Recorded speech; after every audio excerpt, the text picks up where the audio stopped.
All right. Welcome to the Unfazed, Unedited podcast, where we provide commentary on complicated topics in an uncomplicated format. I'm Dr. Shaunna Payne Gold. I go by she, her, hers pronouns. And Dr. Lisa, we are past an inauguration, but yet some things don't change. And we'll get into that, but here we Yeah, are.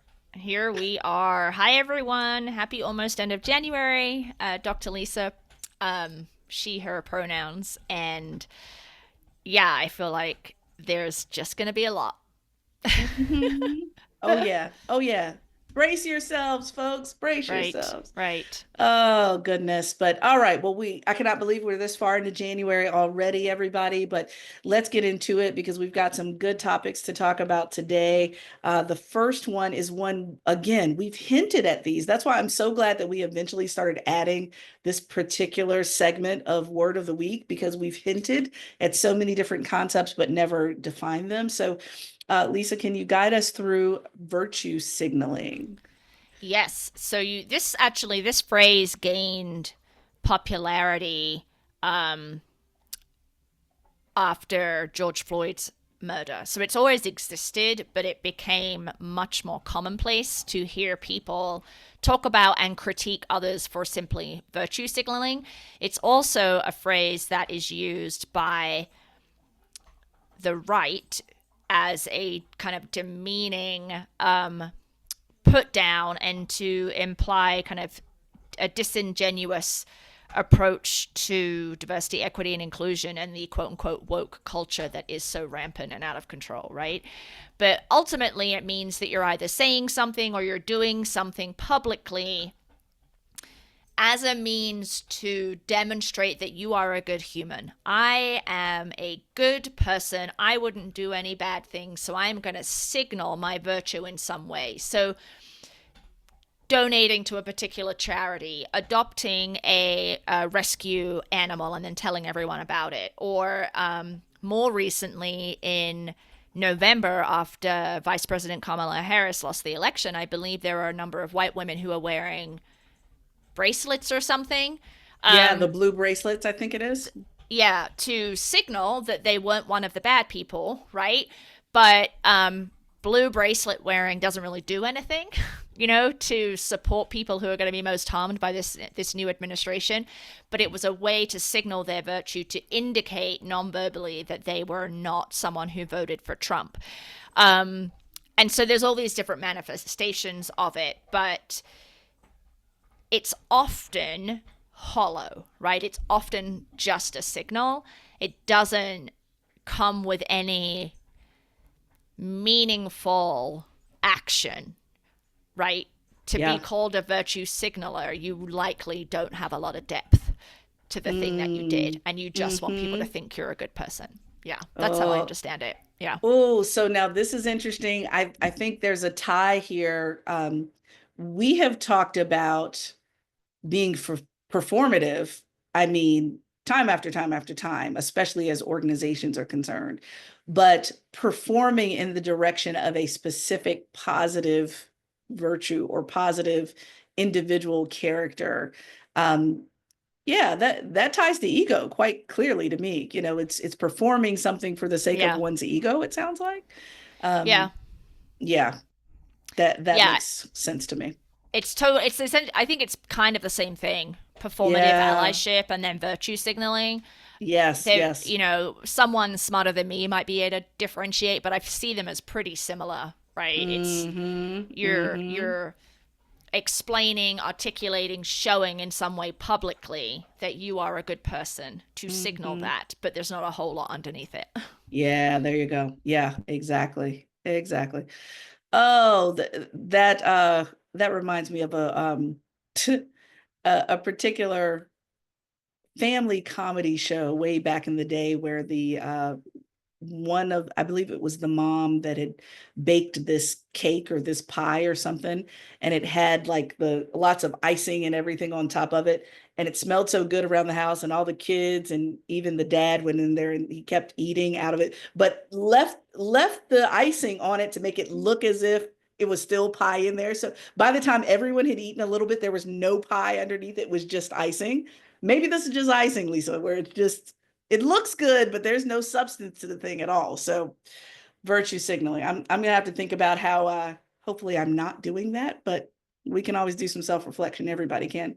But thank you for that. So let's get into phase one, because this particular article, Lisa, that you sent me, it was a throwback yet spring forward, if you will, because I'm thinking about all the years that I participated in pageantry. And so to give you all a little bit of history and then bring it back forward, I participated for many years in the Miss America system that trickled down into Miss Virginia, where I was studying and working, which trickled down into the local pageants that I participated in, won scholarships through. I won the very last one I was eligible for based on the age limits at the time, which I believe age was 17 to 24, and I was turning 24 that year. So all of that was a system that I participated in probably about 4 years in order to go to Miss Virginia with the possibility to go to Miss America. I went to Miss Virginia, incredible experience. But that was also when I was younger, when I wasn't as enlightened, and yeah, all the things, right? And so given that, what I thought was very interesting was the article that you sent me around Miss Universe pageant, which is a different system. But at the same time, it has seen enough of its own controversy. As you all know, a certain person was inaugurated recently that used to be the owner of said pageants and so forth, which obviously meant that there was some influence around that. But more recently, the Miss Netherlands pageant has been scrapped, citing, quote unquote, the world is changing by the organizers. Now, Lisa, we might call this coincidental. I don't think so. But the fact that that last year's winner was its first ever trans woman winner, and now they have a more recent winner who will be the last winner. I'm sorry, but that's bad optics, Lisa, in regards to shutting down the pageant in lieu of a completely different social media platform that's supposed to give voice to young women as some type of way to collaborate with one another, turning it into something positive. I just thought it was very interesting that the timing was really weird. I'm suspect of that. The timing was weird, and also I think it would be different. I looked around. It would land differently on me if I looked around and found out that this so-called emerging platform was something that they were working on years ago. But the fact that it's being launched and the segue is from a trans winner into a social media platform, sorry, y'all, that screams transphobia to me. But hey, I don't know the Yeah. culture in the Netherlands, so I don't know, and that could be a complete overreach. But as someone who's functioned in those systems for many years and even continue to follow and track friends and family members and so forth that have participated, usually such changes are in response to something. So for example, when we had a Miss America here that was extremely vocal and was very challenged by the lack of freedoms she had in the role, there were a lot of things that changed about the Miss America organization following that up. And then she eventually went off to Harvard, got a degree, ran for office, all these other things that gave her more of a voice and a platform than Miss America ever could. Um, I just feel like a lot of these responses are nuanced, somewhat knee-jerk reaction. So until I hear that that platform was something they were working on prior to the trans winner, I'm giving them the side eye, Lisa. Yeah. Yeah. I mean, I feel like the outcome that there is no more Miss Netherlands, I am generally supportive of. I don't like pageantry. I find women parading for scholarships to be highly problematic, and I've always found that so fascinating that when you and I first met, you were still judging pageants, I think, and I like had a little bit of cognitive dissonance about how you could do that, but I also don't know much about it, right? So I was also like wanted to be educated on it. So I am not sad that Miss Netherlands is going away, and I actually would hope that many other countries follow. But you're right, the timing does seem a smidge suspicious. So my guess is they likely got a ton of backlash for awarding the winner of that contest to a trans woman. Although props to them, right? Thinking about trans women are women, and so they, as is true for cisgender women, have the opportunity to participate in this women's only event. And so by naming them a winner, I think is really it's more than virtue signaling, right? Like one, you could say it would be virtue signaling, I suppose, to enable all women, cis or trans, or however, if you identify as a woman, right, even without those kind of qualifiers, that you can participate, and then just only ever giving the winning crown to a cisgender woman, right? That would feel far less transformational than we are allowing all women to participate, and we're actually going to award the crown to someone who doesn't fit your traditional understanding of womanhood, right? As we see all this backlash around that, right? With this connection between sex and gender. So that's interest. So that I feel like, yay, Netherlands. And then I'm like, oh, to your point, side eye around, oh, and suddenly the next year it's no longer existing. So they probably got a ton of backlash, right? Whether or not that informed their decision. So your question, I think, is important, not just about the website, the online social media thing, but were they already percolating that in 2024, it's just not acceptable to have a event that is predicated on women marching out in front of people in sparkly dresses and who's prettiest, right? I know it's more than that, but that's a component of it. And so, yeah, I don't know. I mean, we weren't privy to those little Yeah. backroom conversations, probably. Yeah, yeah, absolutely. Well, and here's the thing. Let me add a little more nuance to it and then we'll move on. Is that um I have only once judged a pageant that wasn't connected with a HBCU, which adds another layer of Okay. perspective on it. Because from the HBCU or historically Black Greek organization.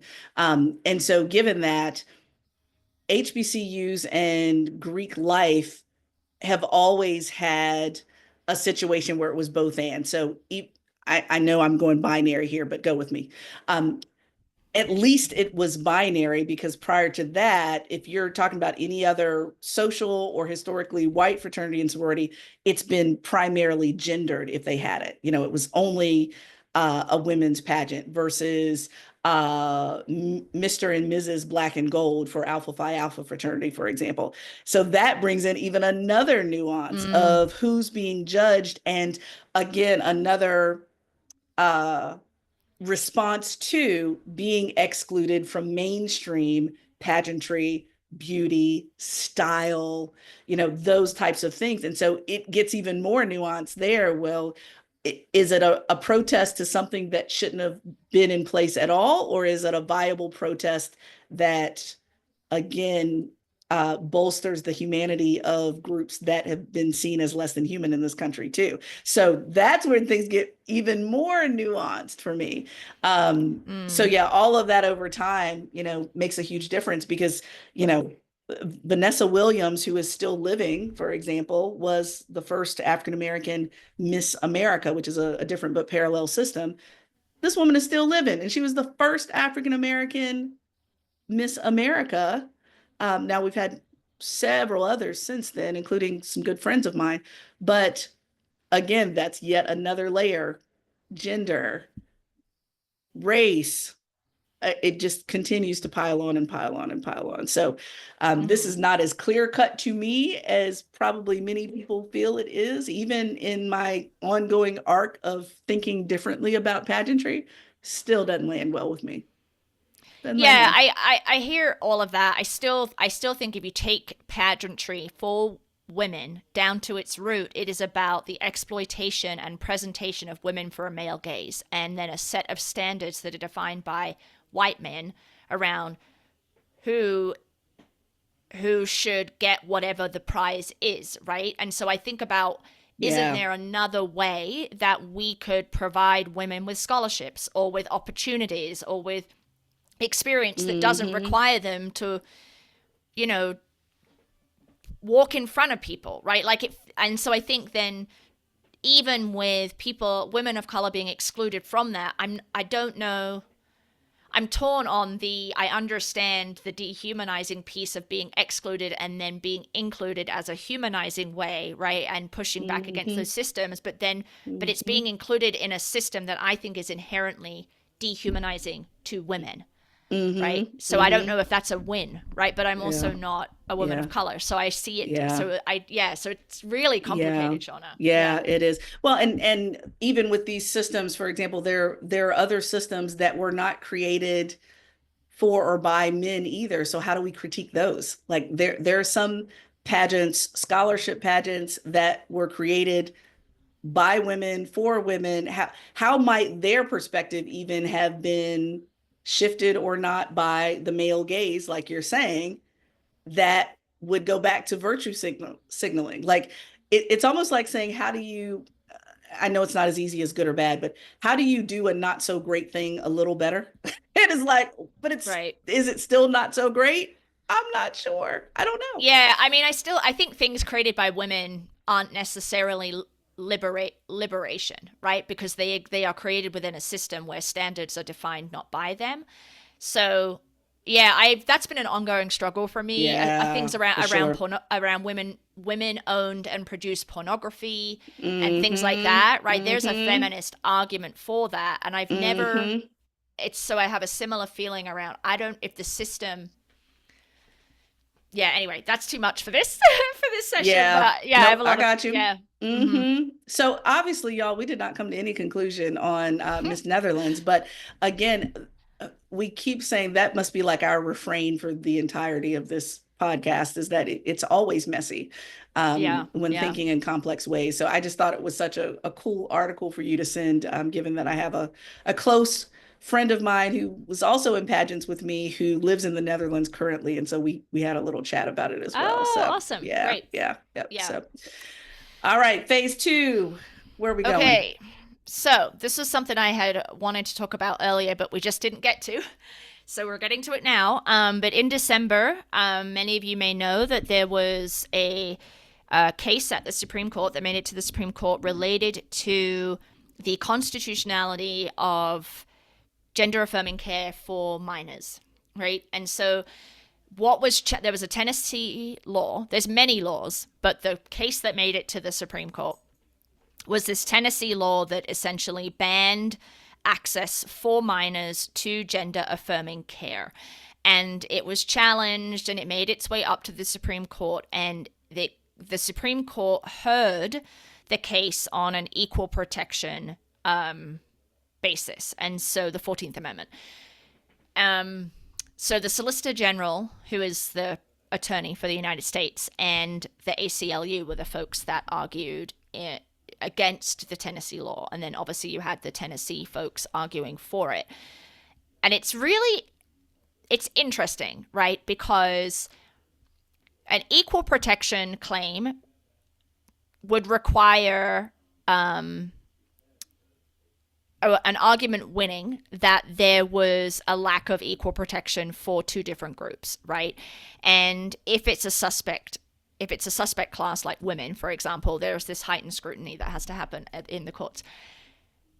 But there's two different angles that are happening here. So the Solicitor General and ACLU are arguing, so you have transgender or gender affirming care that is available to cisgender children, but it's not available to transgender children. So if you were assigned female at birth and you are looking to transition, or at least kind of explore that as a young person, and you want testosterone, right?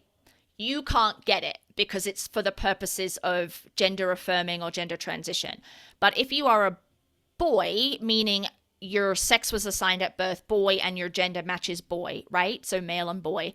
And you need testosterone for some other reason that isn't gender affirming, you can get it, right? So the ACLU and the government are arguing that that's a violation of the Equal Protection Clause because the sex of the person is determining whether or not you can have access to the care. Tennessee is saying the distinction doesn't turn on sex or gender, it turns on medical procedure. So this particular set of medications or strategies are unavailable if they are for gender affirming care, gender transition, but they are available if it is not for that. Therefore, it's not an equal protection issue because the distinction is a medical practice. It's not about sex. And so I understand the argument, right? I don't agree with it on the side of Tennessee, but what is unclear is how the Supreme Court is going to respond to this. And so Elena Kagan, who is one of the Supreme Court justices who would be considered liberal, she really pushed the Tennessee person and was like, I forget how she said it, but something to the effect of, it's completely disingenuous to say this isn't about sex because sex is all through this, right? Because the only reason you might want to gender transition or to explore that is because your sex doesn't match your gender, and sex is written in, it's in the language of the statute, right? Yes. So I'm not sure how this is going to go. A lot of the kind of, newspapers and journalists and such felt that it wasn't going to go well for the ACLU or for transgender minors. And now that we're in a Trump administration, obviously the Biden administration had taken this case, had joined the case, and the Supreme Court had only taken it on the equal protection claim. And now Trump is going to probably pull out of it. Right? They're going to say, as the government, we don't support this anymore. Yeah. And so then the question that changes the whole dynamic about whether or not the Supreme Court can even rule on it if your person, if your primary complainant, right, steps out of the situation. Yep. But the other piece I just wanted to share, Shaunna, was that Chase Strangio, who works for the ACLU, was the first transgender attorney to argue in front of the Supreme Court for this case. So That's incredible. They made history, right? And he and the then Solicitor General were pretty amazing tag teams. But I think this is where I just get frustrated because I feel like there are 6 people on the court who likely don't think that identifying as transgender is a thing, right? They believe that gender is a binary. They do not believe it is a continuum. And that's what they believe personally and politically. That's it. Will not be able to take that belief and put it on a shelf. That's right. And say, even though I may not agree that this is a thing, what is the legal argument here? And is there an equal protection violation because children of different sexes are being treated differently? Right? Like, I don't know that they can do that. And that's what makes me so frustrated is this blending of personal and political opinion. And then you start there and then you back into a legal argument that aligns with your personal and political opinion, even if that means you're trying to do square peg, round hole legal gymnastics, right? Yes. Absolutely. Well, and here's the thing. I'm thinking about the first thing that my brain went to, especially as a parent, but just in general, is it almost makes me feel like if the case is dropped, then families are almost they're being forced to do at least 2 things. Wait, wait, or wait and forced to live an inauthentic life. Or they're forced to flat out lie. Like it kind of reminds me of when I was a hall director and kids that didn't have asthma, but they wanted air conditioning had to come up with a medical reason why they needed XYZ. That's what I feel like is that families, if they do not want to have patients and they don't have, the money or any of these other things to challenge anything in court, then they're going to be almost forced to lie based on their medical conditions in order to have access to certain things that they need. in order to live their authentic lives. That's also problematic for me. So I think you're right that I'm not quite sure that they would be able to put that on a shelf, Right. and think about it in such a way without their own personal, and that's what gets me. It isn't this the whole reason why we have Supreme Court hearings, to see the degree to Mm-hmm. which they can separate the two? And constantly we have examples like this that demonstrate that we don't have faith that they actually can. Right, because this isn't like a legal, the legal theory differences are around, That's right. textualism or original Right. intent or evolving constitution. They're not around whether or not you believe Yes. gender is a Yes. binary or a continuum. That's not a legal analysis, right? That's And it. so That's that's it. what's not happening, and Mm-hmm. why it is so frustrating. And the other piece to add to your point, Shaunna, is families are going to end up moving, right? So That's Tennessee right. isn't the only If they can. state Yeah. that has this law. And so for those who are Mm-hmm. financially able, they are going to Mm-hmm. uproot their families and move to states where gender affirming care isn't prohibited, right? That's right. That's right. And that's a huge problem. And then Justice Sotomayor, also talked, like, put on record, the number of young people who have depression or increased That's right. suicidality, or or actually die by suicide based on a lack of access to That's right. gender affirming care, or just the ways in which transgender young people and transgender people in Mm-hmm. general are discriminated against. Mm-hmm. Yeah. And so there's potentially an argument to say, well, identifying as transgender is itself a suspect class, like sex, like women, or like race, right? And we have Mm-hmm. to apply a heightened scrutiny, but there's not a lot of case law for that yet. And plus, given what we Exactly. just talked about with the six justices probably not believing it's a thing.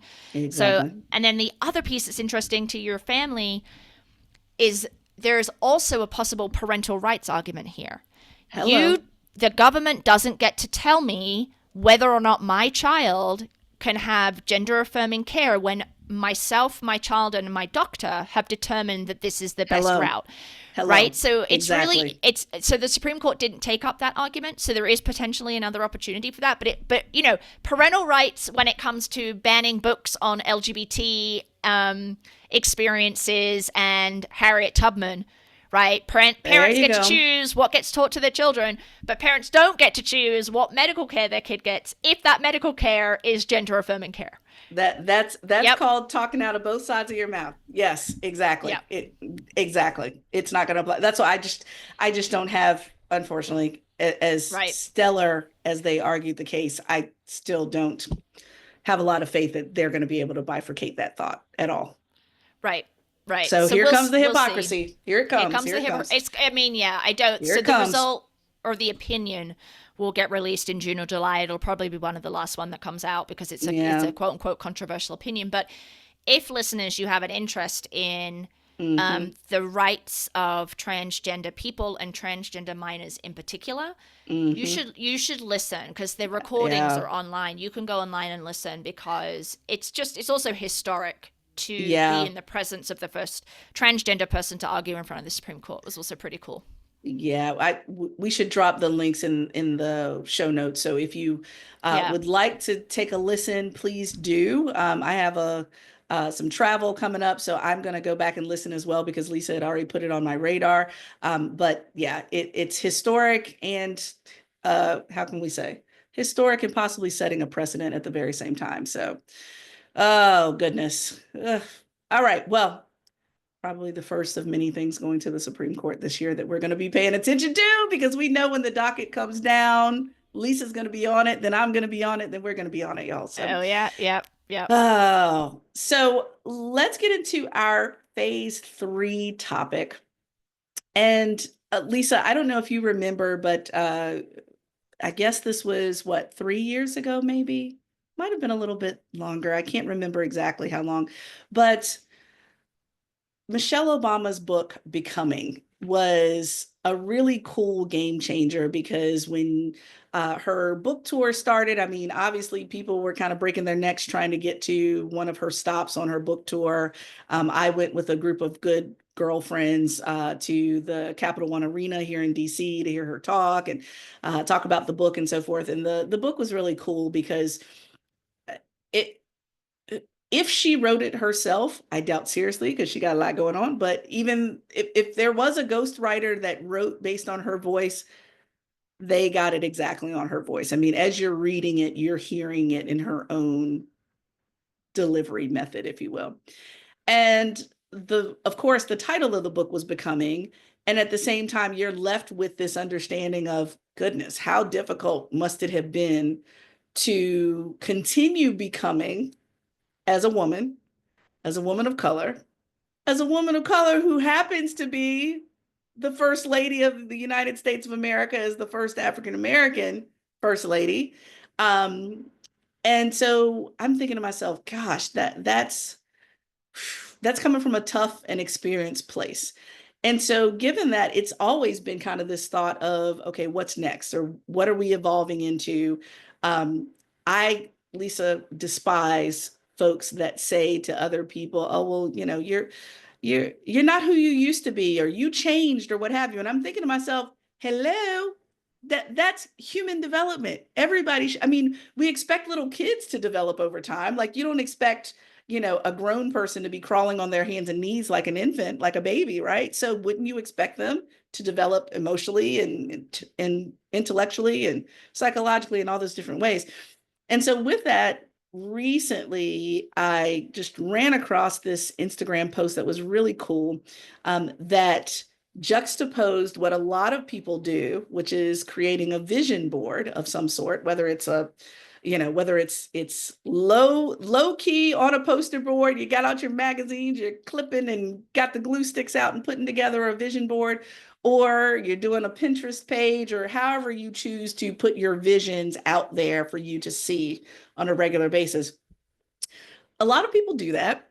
People still do that. They've been doing that for many years. But this particular Instagram post talked about a becoming board, which is kind of like the process of getting to the vision that you set out for yourself. So I feel like it was an interesting and kind of enlightening concept because it made the big vision less daunting, if you will, less heavy, right?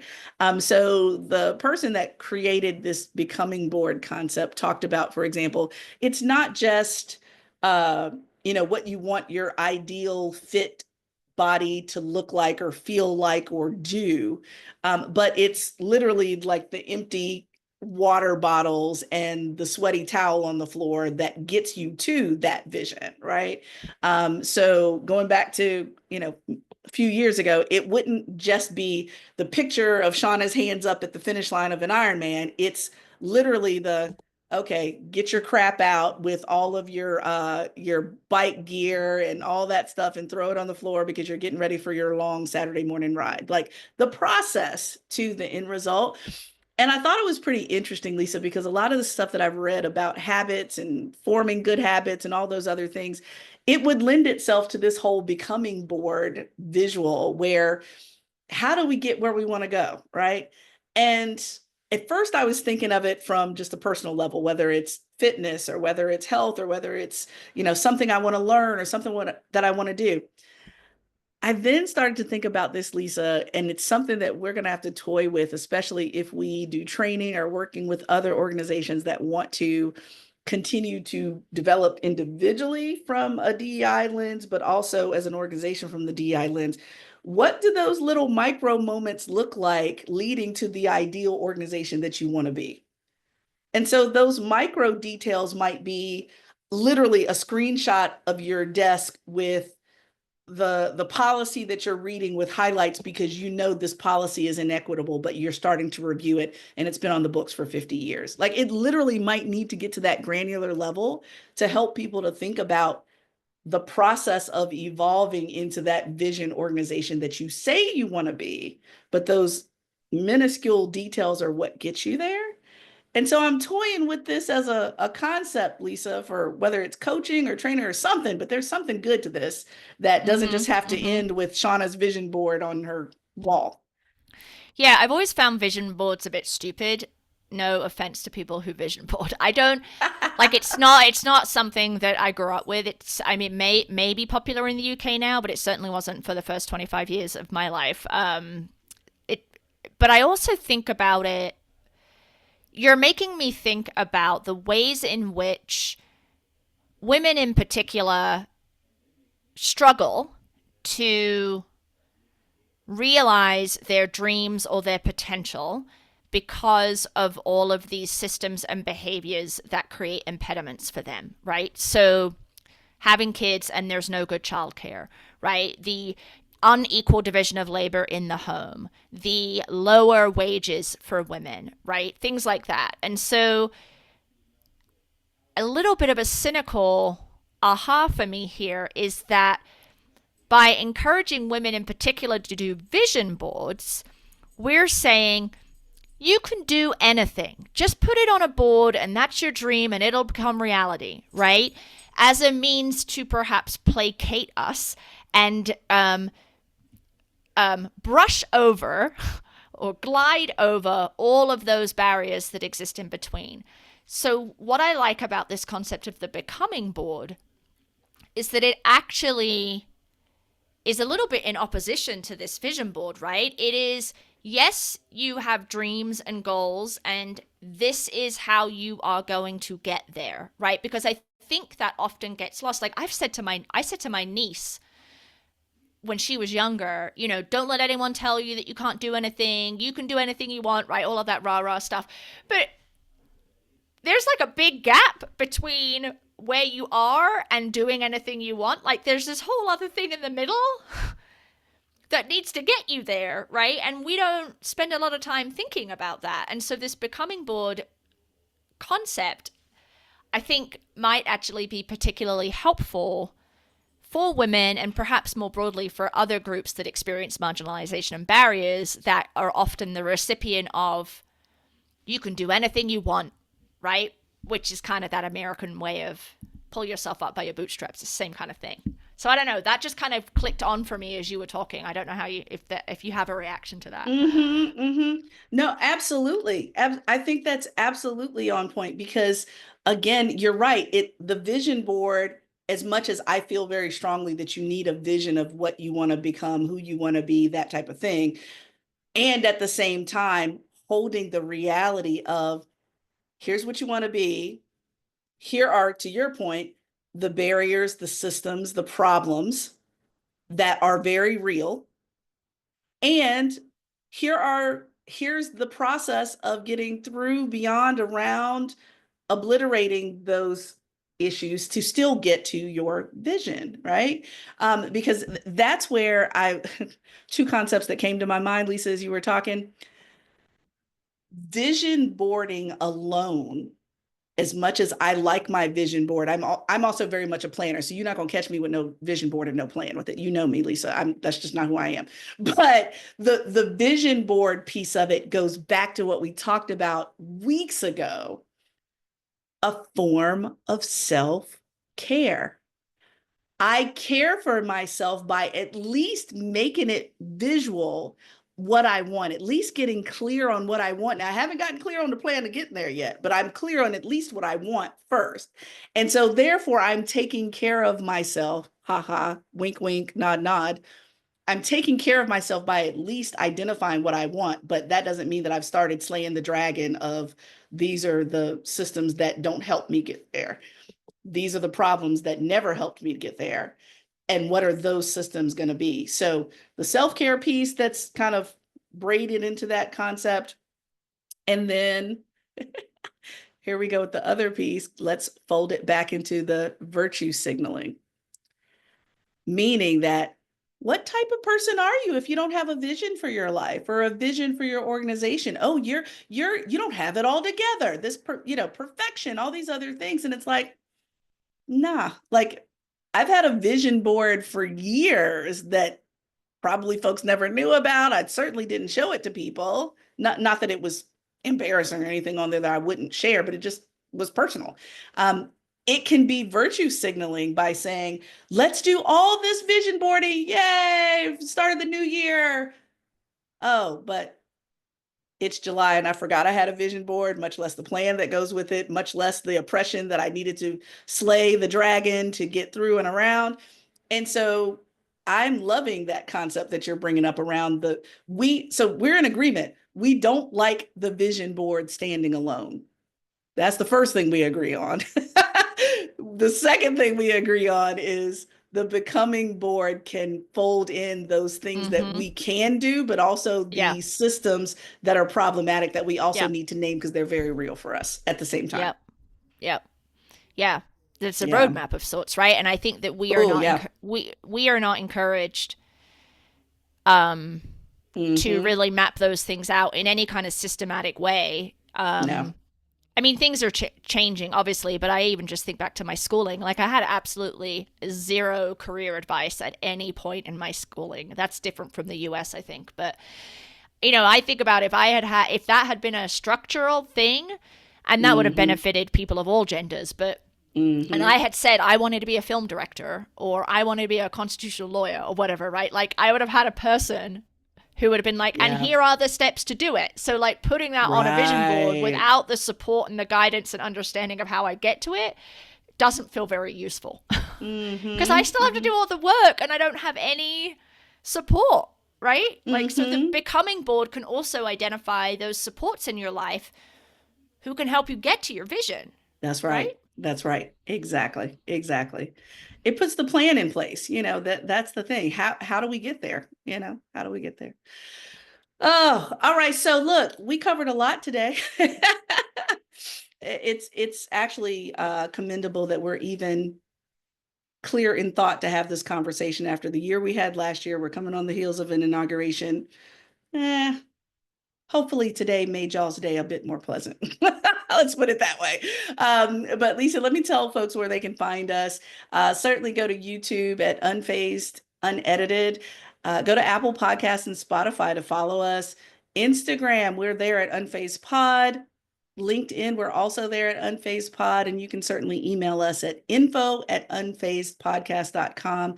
We have a website that has all the things. Go to unfazedpodcast.com to find everything you need there, both old and new shows. This is episode, what are we on? 175, I believe, Lisa. So we are getting up there and excited about approaching 200. So if you liked this week's episode, please like us, subscribe, leave a review, and share with your friends, coworkers, or others in this phase of your life. So, Lisa, until next week. Until next week.